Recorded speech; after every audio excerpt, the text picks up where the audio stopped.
President Bola Ahmed Tinubu's intervention in the Osun crisis has already generated serious questions. And now Deji Adeyanju has weighed in. But what makes his reaction interesting is that he isn't simply questioning the decision itself.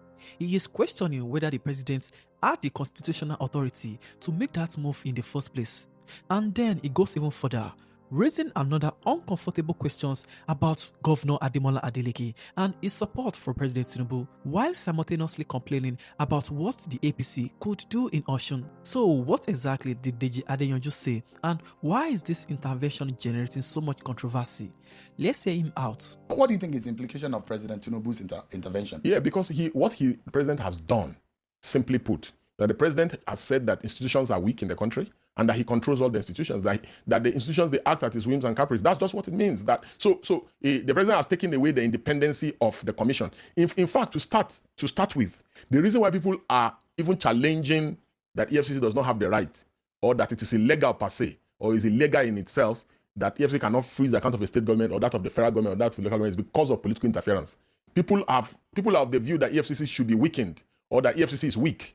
And that is why people are sounding the way they are sounding, because they are not convinced that the agency is independent enough and that the agency should have the power or control the power that it has been given under the law. So it boils down to issue of political interference, that if EFCC, INEC, all the independent agencies, including the judiciary, if they must function effectively, then we must prevent political interference in their affairs. Because the president's intervention was not an advisory. Yes, it was a directive. It was a directive. Yeah, he said, I have directed. And I remember it's absurd. Olawolukoyede was so confident about the mandate that he has the independence of his office to act. Yes. But with that directive, do you think it has derailed, even optically speaking? In the mind of the right-thinking members of the society, it has. Because whether rightly or wrongly, any of the independent agencies of government have done an action, carried out an action. If the action is authorized, the right and proper thing, as long as they are independent agencies of government, the right and proper thing is for whoever is aggrieved to go to the court and approach the court, not to make a call to the president and say, call them to order. Or tell the president that the president should direct an independent Because agency. A lot of people may not understand the implication of what happened. Yes, exactly. Because there are other institutions like EFCC. No, INEC is there. ICPC is there. Again, even the judiciary, one day somebody will be displeased with an order of court and he will call the president. And the president will issue a statement and say he hereby directs the CJN that they should review the judgment. So the president will now begin to sit on appeal of the Supreme Court and on justice of the president say go to court and withdraw the order. It doesn't make any sense. It doesn't make any sense because it's not even advising the language of the Attorney General of the Federation to take over the matter. This is my advice. Yes, please take over the matter. And the Attorney General has inherent powers to institute, take over, and discontinue proceedings. In all courts in Nigeria, all courts. Yeah. So the president... A case that is involving the criminal... Yes, the president didn't even need to issue a statement. The president doesn't even need to call the EFCC chairman or call head of court. All the president will do is to call the Attorney General, who also doubles as his Minister of Justice, and tell him, Honorable AG, this matter. Or call head of court. All the president will do is to call the Attorney General, who also doubles as his Minister of Justice, and tell him, Honorable AG, this matter, I want you to take over the matter and to discontinue the matter. So the president was ill-advised. The president was ill-advised. And also for the president to even take such an advice, it goes to the root of his competency to be the president and commander-in-chief of the country. It goes to the root. Because if the agency of government was not independent, then we can excuse the president. Because one day the president... one day somebody is going to advise the president should call the CJN and issue the CJN directive that the CJN should reverse a judgment of a court if we continue like this. So this is completely unacceptable in my view.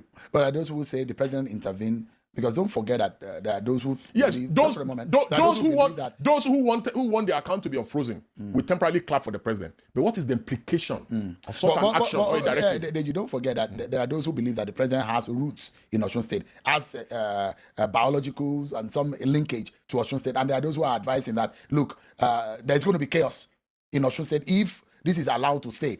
There are those who think that politically speaking, the president was expedient. Yes, but these people, they are not bigger than Nigeria. They're not bigger than the sovereignty of Nigeria. These people are insignificant compared to the populace of the country. Nations operate on rule of law.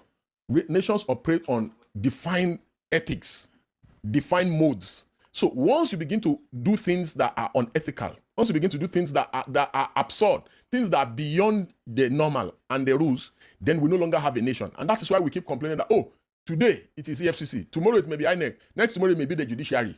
So the president should also mind about the image of the country. The reason why our passport, the green passport, the Nigerian passport. The reason why it's weak is because of actions and inactions similar to this sometimes. So, and that is why we owe our country a collective duty to always make sure that we do not demean the nation in the eyes of right-thinking members of the world.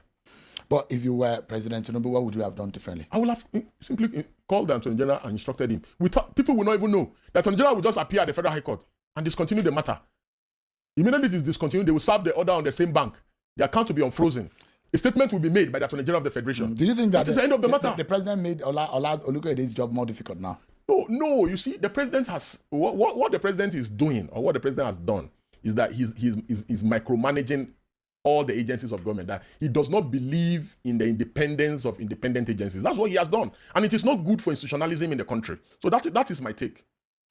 So for Osun State, for example, it shows a very strong implication because this is going to be the last election before 2027. Yeah. What do you think this election holds? You can see the governor's nephew, Davido.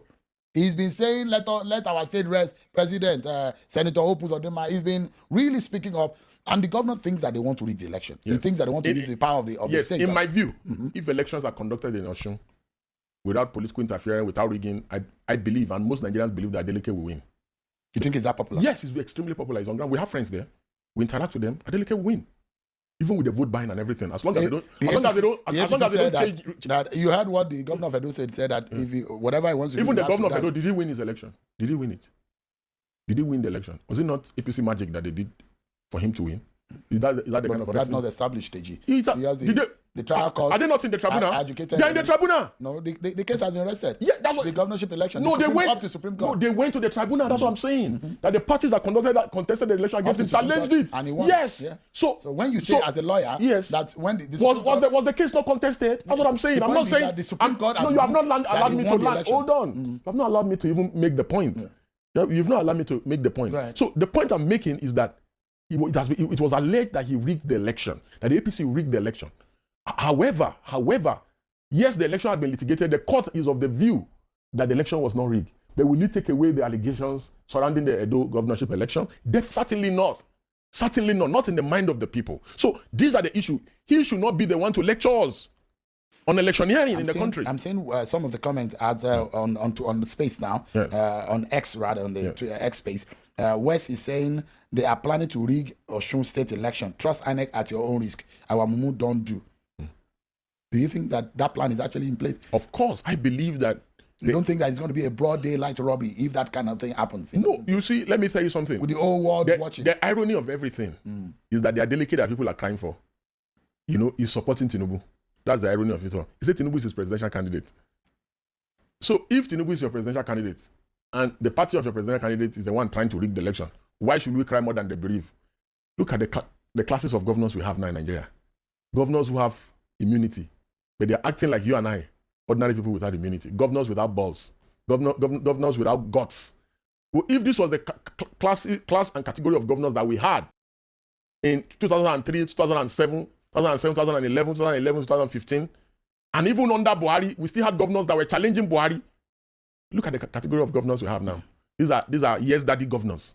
They are practically, they worship Tinubu. Tinubu is, all of them, Tinubu is the presidential candidate. Even the Alex Otti guy in Abia State. Alex Otti has not come out to endorse Bola Tinubu. You are waiting for his endorsement. If he has not said it, how do you know he is endorsed Tinubu? Did you not see how he was praising Tinubu recently? Soludo was talking about glowing. Tinubu is Soludo's presidential candidate. You don't know? I've got to. You want him to come openly and say it? I mean, it will be the man has said, Alex Otti has said Tinubu has transformed Nigeria. If Tinubu has transformed Nigeria, then is it not saying he should continue? Do you see the transformation? Is there anything wrong in all of them endorsing Tinubu? That's what I'm saying. That why is if they have all agreed. Is there if they have all agreed that Tinubu should be endorsed, like Adeleke has done. So why is he crying? Why doesn't see? So we should leave Adeleke alone. No, even if they rig the election. No, listen. That's not what I'm saying. I'm saying that they have provided an atmosphere for APC to do the absurd, because they have encouraged the political atmosphere that we currently have in the country. It is the governors. The governors are supposed to be at the forefront of challenging the government. These are supposed to be leaders of opposition. But when you see leaders of opposition, because they are the politicians, we are not. When you now see leaders of opposition, they are going to kiss the ring in Aso Rock.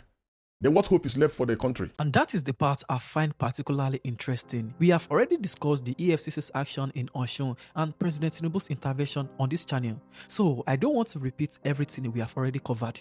But Deji Adeyanju's argument adds another layer to the conversation. Was this simply a political intervention, or was there a constitutional process that should have been followed instead? And then there's the second issue he raised about Governor Ademola Adeleke. Because if you are publicly raising concerns like this about what the APC could do in your state, but you are also openly supporting the leader of that same party at the national level, should Nigerians question that position? Those are the questions Deji has put on the table, and ultimately, Nigerians will have to decide whether these political calculations are serving the people or the politicians themselves. But before you go, I want to hear from you. Do you think President Tinubu got the Osun intervention right? Or do you agree with Deji Adeyanju that the president overstepped his authority? Drop your thoughts in the comments, and if you haven't subscribed yet, please subscribe to the channel because we are going to keep following this story as it develops. Don't forget to like and share.